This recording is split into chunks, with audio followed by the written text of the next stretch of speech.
সম্মানিত দর্শক শ্রোতা, মানুষের মুক্তি কোথায় চ্যানেলের পক্ষ থেকে আপনাদের সকলকে শুভেচ্ছা এবং অভিনন্দন জানাচ্ছি।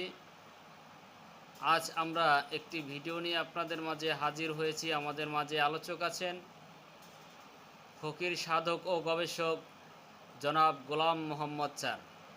দর্শক, চলুন আমরা সরাসরি ওনার কাছে চলে যাচ্ছি। উনি আমাদের জন্য কি উপহার নিয়ে আসছেন, সকলে আমাদের সাথে থাকবেন। ধন্যবাদ।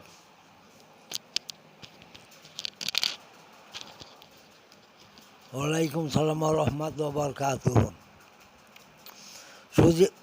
উপস্থিত চৌধুরী সমাজ, আপনাদের কাছে আমার একটি কথা, যে আমরা মানুষ, আদর্শ মানুষ, আশরাফুল মাখলুকাত।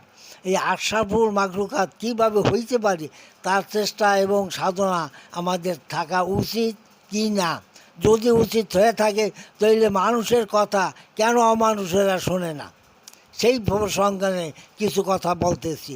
আপনারা সবাই মনোযোগ করে শুনবেন এবং রিকমেন্ড করে জানাবেন। আমার ভুল ত্রুটি হলে সেটা ক্ষমা করে দিবেন। খোদা হাফেজ। মানুষের মূল্যবান কথা অমানুষরা বুঝিতে চেষ্টা করে না। তাদের কথা তাহারা বুঝিলে অমানুষ আর হতো না।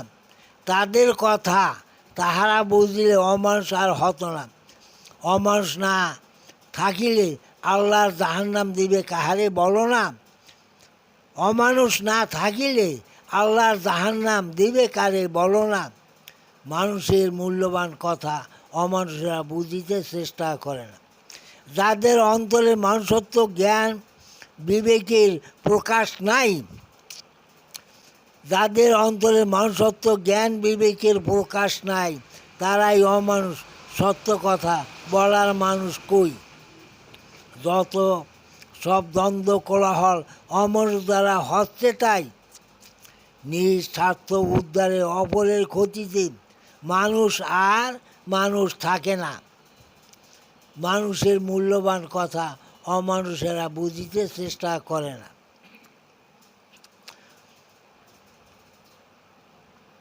ধন সম্পদ আর বিদ্যার অহংকারে যারা করে, ধন সম্পদ আর বিদ্যার অহংকার যারা করে, প্রেম ভক্তি ভালোবাসা থাকে না তাদের অন্তরে।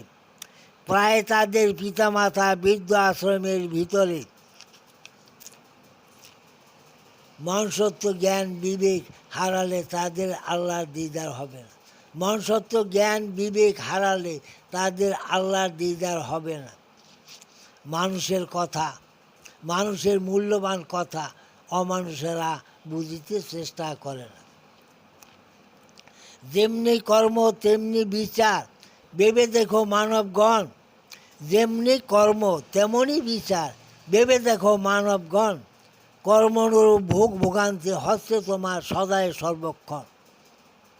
রেহাই কেহ পাবে না, ইহাই আল্লাহর একমাত্র বিধান।